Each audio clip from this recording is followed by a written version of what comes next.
Mais ça va pas, non?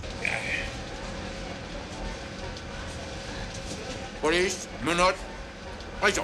Quoi, t'as pas vu Subway? Bouge pas, je t'explique.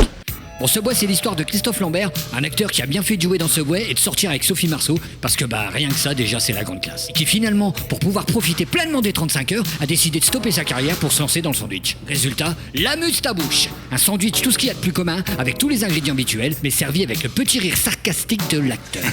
Comme ça se vend bien sur les plages du Morbihan, il décide d'ouvrir un shop dans la station de métro Invalide en changeant bien à opéra comme lui avait conseillé un musicien aussi génial que Toxico, et là, bam, c'est le carton.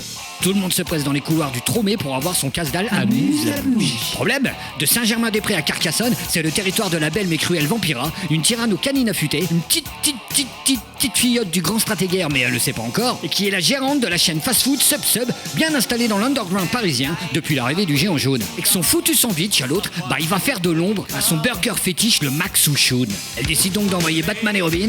Non, pas cela, non plus. Ouais, on est en France, merde. Ah voilà. Ça y est, je préviens la patrouille. Tu me fais chier, toi, tu me fais chier. Bon, les gars ne sont pas très fut-fut, et leur patron non plus. Les mecs se font même arnaquer 300 sacs par un spammeur floral. Ne voyant rien venir vu qu'elle pionce 18 heures sur 24 et que tout le reste du temps, elle se coiffe, Chris Lambert, si renommé parce que les Oscars, ça approche, organise un petit concert histoire de l'attirer dans ses filets. Il l'appelle, elle répond, elle finit par venir, et au moment où tout le monde semble kiffer la zik, il y a un mec qu'on appelle le fondateur, un mec connu pour piquer les idées des autres, qui bute Chris Lambert, et surtout qui lui pique son rire pour le refiler à Jean-Pierre Bacry. Voilà, elle finit la poursuite. Et tous repartent à bord d'une 205 Peugeot édition Roland McDan et fendent la bise du périph' jusqu'à Sainte-Anne pour voir ou revoir Subway de Luc Besson avec Christophe Lambert et Isabelle Adjani parce que c'est un putain de classique, voilà, c'est tout.